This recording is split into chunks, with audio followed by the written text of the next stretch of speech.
Have you ever felt that sinking feeling when your world, however stable, is suddenly turned upside down by a misunderstanding? A moment where everything you thought you knew about fairness simply vanishes? This isn't just a story. It's a chilling true account of Ethan Riley, a hardworking family man whose routine trip to a local supermarket became a living nightmare due to a startling case of mistaken identity and an alarming lack of due process. We're going to explore how quickly trust can erode and how one man's fight for justice echoes a universal quest for dignity.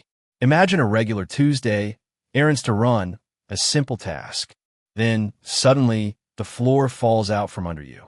That's the visceral shock Ethan experienced, the confusion, the disbelief, the dawning fear as he realized he was caught in a system that seemed to have forgotten the meaning of basic humanity.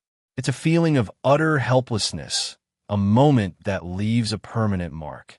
As you listen, consider how vulnerable we all can be to the unseen cracks in the system. Ethan's journey into this unexpected ordeal began subtly, with an ordinary shopping trip that would soon unravel into something far more profound. What happens when an ordinary face becomes a target? Not because of what you've done, but because of who someone thinks you are. We rewind to that fateful November afternoon in Maplewood, Ohio. The air was crisp, carrying the faint scent of fallen leaves, a typical autumn day. Ethan Riley, a gentle soul with a love for quiet evenings with his partner Olivia and their young daughter, was simply picking up groceries at Value Mart. His mission: ingredients for their daughter's favorite pasta dish, a weekly ritual that brought quiet joy to their home. Ethan, a software engineer in his late 30s, was a creature of habit. His routine included a weekly grocery run to Value Mart, a place he considered safe and familiar. He hummed a tune, a simple melody, as he navigated the brightly lit aisles, focused on finding the right brand of tomato sauce and the freshest basil. His partner, Olivia Davis, was at home, expecting him back with their groceries for dinner. The scene was one of domestic normalcy, utterly unprepared for the shockwave about to hit. Unbeknownst to him, inside the store, a security specialist named Mr. Henderson believed he was tracking Leo Vance, a person with a prior history of disruptive behavior who had been banned from the premises. Mr. Henderson, with years of experience under his belt, relied on quick visual identification, a skill he prided himself on. The two men, Ethan and Leo, shared a similar general build and ethnic background, a detail that would prove catastrophic.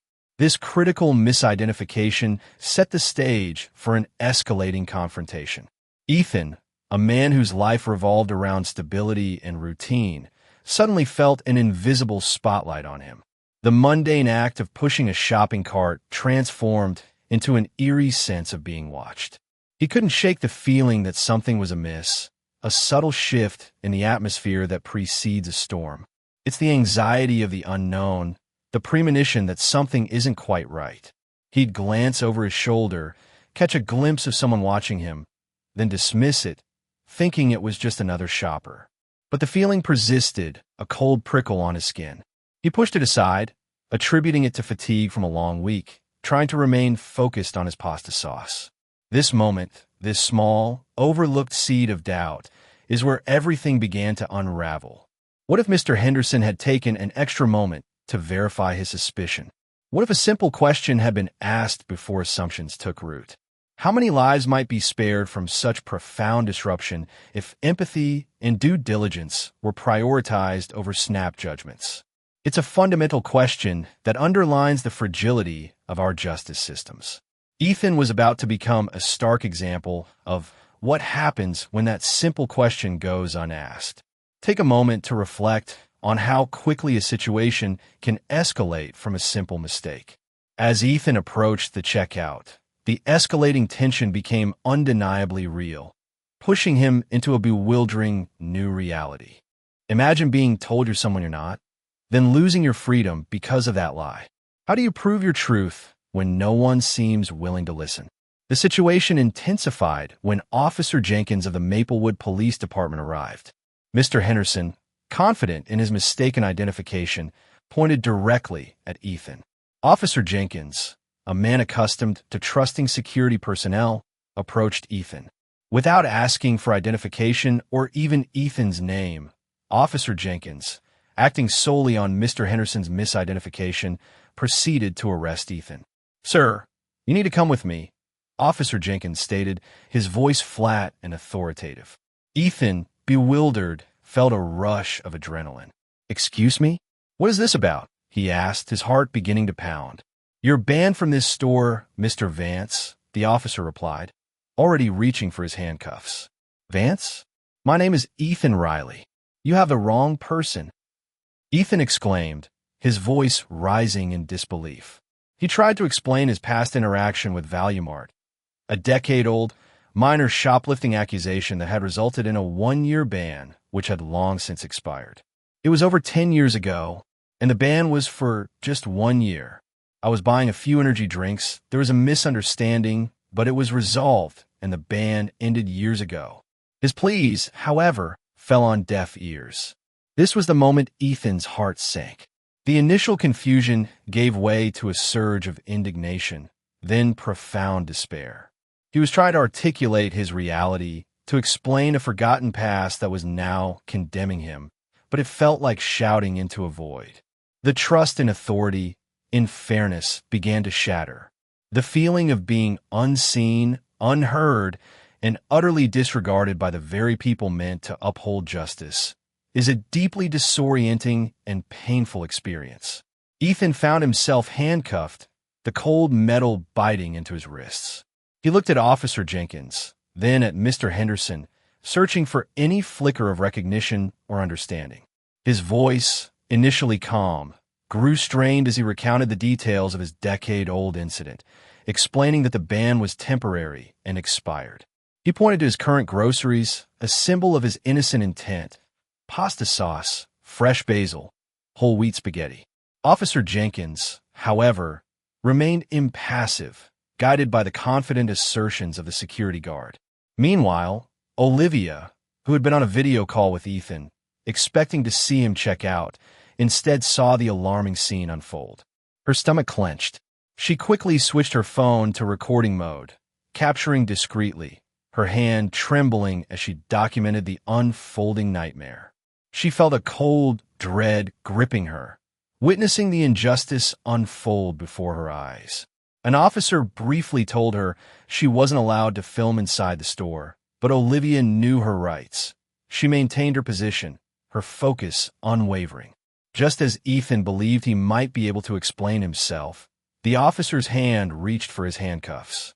Will Ethan's pleas be heard, or will he be swept away by this terrifying wave of misunderstanding? The next few moments will decide the course of his entire life, turning a grocery trip into an indelible mark on his record. Consider the immense power of a simple question and how its absence can derail a life. The darkest part of Ethan's ordeal was yet to come, as his true identity was finally revealed, leading to an even more perplexing turn of events.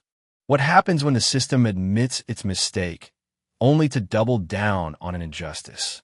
The fight for truth often begins after the initial battle is lost. At the police station, the truth finally emerged. During the intake process, with Ethan's actual identification now presented, Officer Jenkins realized the man he arrested was indeed Ethan Riley, not Leo Vance. The paperwork confirmed it. Officer Jenkins's face fell, a mix of embarrassment and genuine regret crossing his features. A wave of apologies followed. "Mr. Riley, I'm so deeply sorry. This was a complete mistake," Officer Jenkins said, his voice tinged with genuine remorse. Ethan, physically and emotionally drained, listened as the officer arranged for his release. He was driven home by Officer Jenkins, the nightmare seemingly over.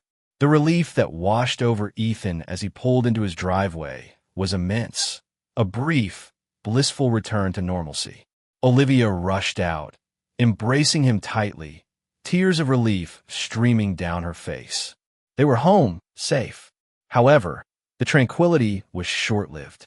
Just as Ethan had stepped through his front door, Olivia rushing to embrace him, the knock came again. Officer Jenkins, his face etched with a mixture of regret and duty, stood there once more. "Mr. Riley, I need you to come back with me. My superior found an old ban from Valuemart from 10 years ago. It seems you're still considered trespassed, even though it was supposed to be a 1-year ban." Ethan's heart sank, a cold knot forming in his stomach. The brief taste of freedom, the relief of being driven home, only intensified the crushing blow of the rearrest.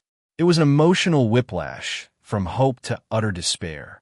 He felt a profound betrayal, not just by the individuals involved, but by the very system he had once trusted. The feeling of being a pawn in a larger, inexplicable game was deeply unsettling, igniting a resolve within him to fight for what was right, not just for himself, but for anyone who might face such an egregious error. After consulting with his superiors who, upon reviewing Ethan's old, expired ban, ordered his immediate rearrest, Ethan was taken back to jail and charged with trespassing. The conversation with his superior, relayed to him later, painted a picture of a system prioritizing bureaucratic correctness over common sense and clear legal interpretation. This reversal highlighted a shocking lack of clear protocol and an overzealous application of outdated information. Ethan, back in the cold, sterile environment of the holding cell, looked at his reflection, no longer seeing a mere grocery shopper, but a man unjustly targeted. The unexpected twist of the rearrest, after the initial apology and release, serves as a shocking revelation, exposing the layers of systemic issues at play. It's not just about a mistaken identity, but a deeply flawed process that perpetuates injustice, even after the truth comes to light. Consider how persistent advocacy is often the only path to rectifying a wrong. Ethan's personal ordeal transformed into a public battle as he courageously decided to seek accountability, turning his pain into a powerful call for change. When injustice strikes, what does it take to turn personal pain into a powerful beacon of hope and change? Months later, after the initial charge of trespassing, the local prosecutors, recognizing the gross misjudgment and lack of evidence, officially dropped the case against Ethan. The legal process, slow and arduous, finally acknowledged the truth. While a victory in court, it didn't erase the trauma. The nights of sleeplessness, the constant worry, the fear that this mark on his record might follow him, these shadows lingered. But Ethan Riley, with the unwavering support of Olivia, transformed his lingering pain into purpose.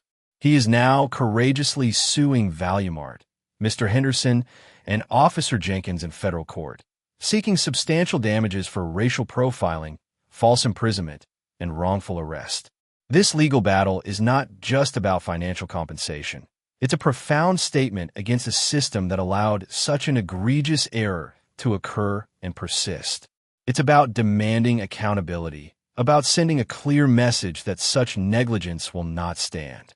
Legal experts overwhelmingly believe that the defendants should settle this case, acknowledging the clear injustice. The evidence is compelling, the injustice stark.